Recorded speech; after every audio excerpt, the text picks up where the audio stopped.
Hey, what's up? I'm Unknown Shadow. That's Albert. This is my garage. So what we're gonna do today is it's about time to replace that piston that's in there with the high compression piston from DHM. What I'm gonna need to do is take off the exhaust, take off the intake, probably take off this injector. We'll see how much of it that I need to take off. Cam sprocket's gonna need to come off, maybe these caps. Ultimately what we're doing is we're pulling this, the head and basically all of the head to get access to the actual piston so we can remove that. Should be easy enough. Guess we'll see how that goes.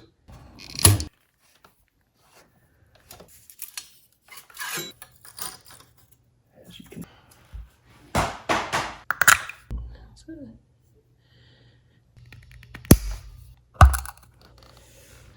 one thing that we're gonna have to do is actually pull that sprocket off, and really before we do that we should put the engine at top dead center, make sure that everything will line up later. Pull this cover off. I have another video where I do this a lot more in depth, so for now I'm just gonna do this real quick. Top dead center lines up with that guy. So this time we're a lot less worried about losing this chain. Just need to get this sprocket out of here.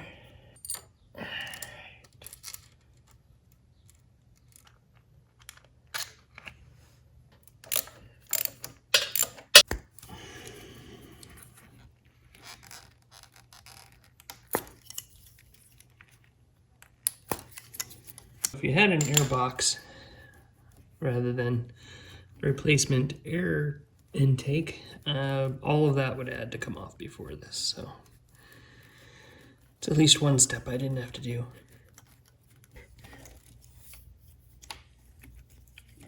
Awesome.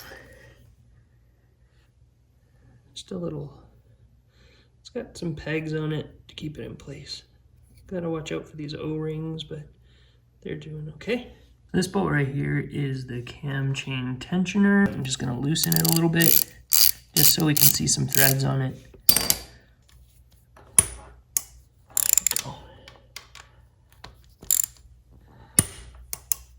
One thing to note, this is a copper washer here, and then these are just 3 standard washers.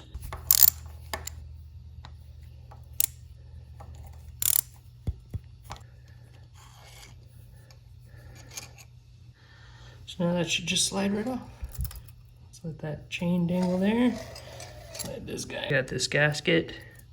We're gonna be replacing this guy, so we'll just take this off.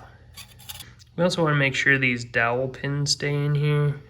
We'll go ahead and take them out just so we can keep track of them. Put everything back. Dowel pins were in this guy here and up in the corner here. Before we pull off this part, we need to get the cam chain guide roller out of here. It's actually right inside of there. Might be able to see it underneath the chain there. There's a little guide in there. So here. There is a washer on this guy as well. And there's make sure the cylinder head, the piston stays inside. There we go. Let those fall there for now. So we'll keep an eye on the 2 dowels. Save us some time in the future in case bad things happen. Shove some towels into these holes just to kind of keep things out of the way a little bit. Make sure nothing sneaks in there. Pop that little ring out.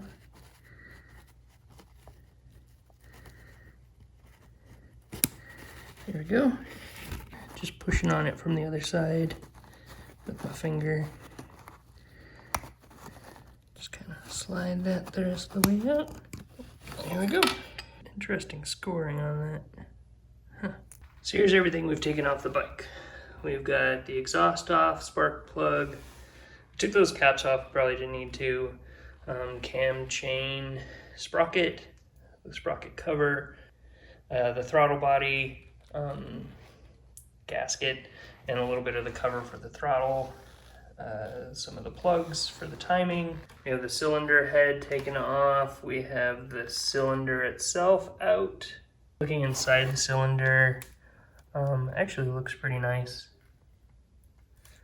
Some interesting scoring, or some interesting markings on the piston itself. What we're going to need to do is actually check the ring gaps on this first and the second ring. The first step is to figure out what the actual diameter of my cylinder is, and basically 2 1/16. We're installing a high compression piston, so what we're going to want to do is pay attention to those values. This was just from found it online. So basically high performance, this guy right here. For the top ring, this value times the diameter of the bore, and then second ring times diameter of the bore. For the first ring, we got 2.0625, 2 1/16 inches, times the 0.0045 gives us about a 0.009 ring gap. And then for the second ring, 0.011, 1R. So this is the top ring. What we're gonna do is actually seat this in here. We'll try to do it nice and evenly, calmly. Try not to scratch anything. And noticeably, it is basically too tight. So I'm going to have to already start filing. What we need to do is actually file this. And we want to make sure to file it such that it's at a 90-degree angle, so that when they still meet up, they'll be nice and flat. I don't have one of those fancy gap filers, so instead, I'm going to use this nice little file, just a standard file. I'm going to do it, this is going to take a little bit just to try to not overshoot.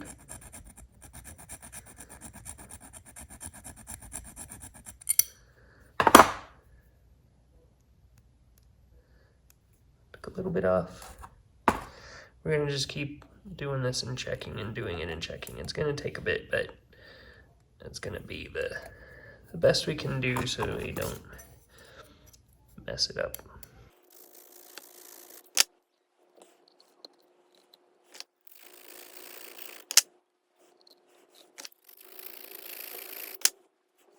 Well, now we're at least even. Now we need to actually put in a gap.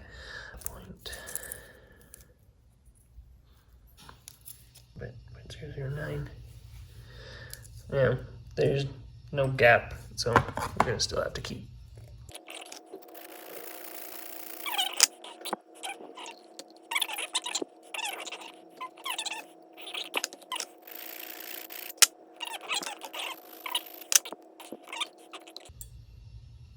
There we go.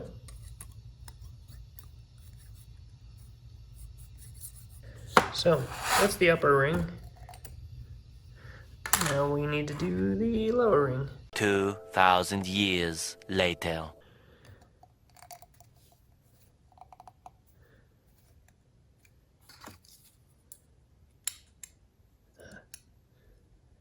All right.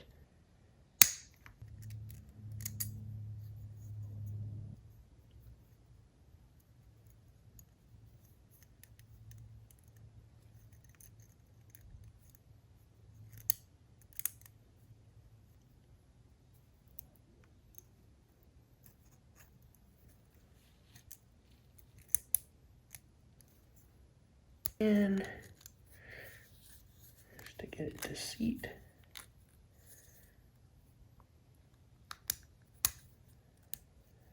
Drop that in there.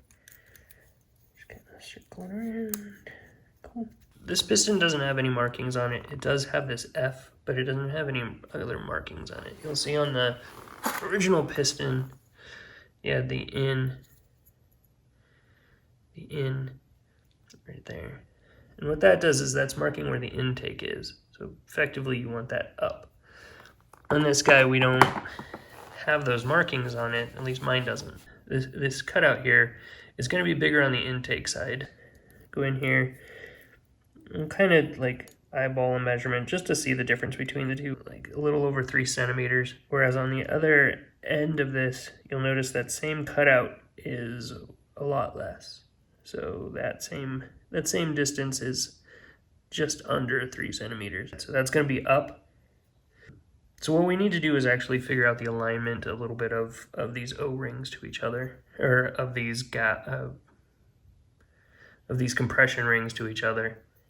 In the manual, they have this diagram where they're trying to point out, you know, so for the first ring, for the first oil ring spacer, we have it this direction, then just a little bit off from 120, and then these guys up further are basically 120 from each other, 120 degrees apart. This is their intake side, so we'll kind of align that to the intake side. So before I forget, there is an F marking. I'm not sure exactly what that means, but that's going to be down. The intake is up. So intake, the F is on the other side. Here's the gap for that first ring. We'll just take that kind of dead center this way. We'll kind of offset the next ring a little bit to about there, so you can kind of see those two gaps. Those are less important. I've seen some mention on the internet, you know, just make them opposite of each other just to ensure a seal. I'm just going to do what they do here in the manual. So for the second ring, you'll notice that it's 120 degrees that way. So if we take that second ring, angle it basically there-ish, and then this first ring, 120 or 270, 120 degrees from there, so about there-ish. So yeah, now we basically have here on the second ring, here on the first ring. I'm just gonna submerge it. Like, I'm gonna get it into some of the old oil just to kind of make sure it's got some lubrication on it and it's somewhat ready to be put into the engine. All right, so got the F down. So we got this guy, this gap here, about 270. We got the gap here and the gap here. We got all the pieces. I've already installed one of the retaining pins. I'll start this guy in here, get him ready.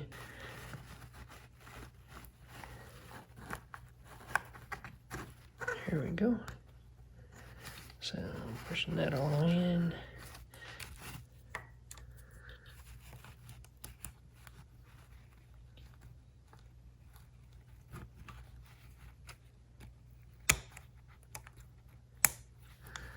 Okay. Get the two dowels in there. There we go. We want to get them in as even as we can get them. Almost there. There we go. Cool. Lay down. Back in here. Just need to get that aligned. Just torquing this down to 10 Newton meters.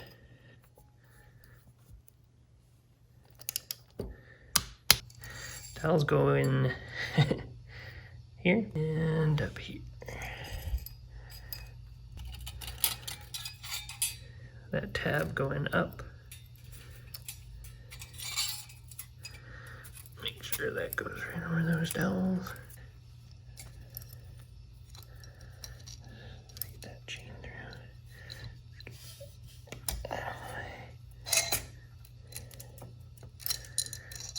Just let that hang. These are just the normal washers. And then this one down here is the brass one, or the basically hand tight and started. We do them in a cross pattern again.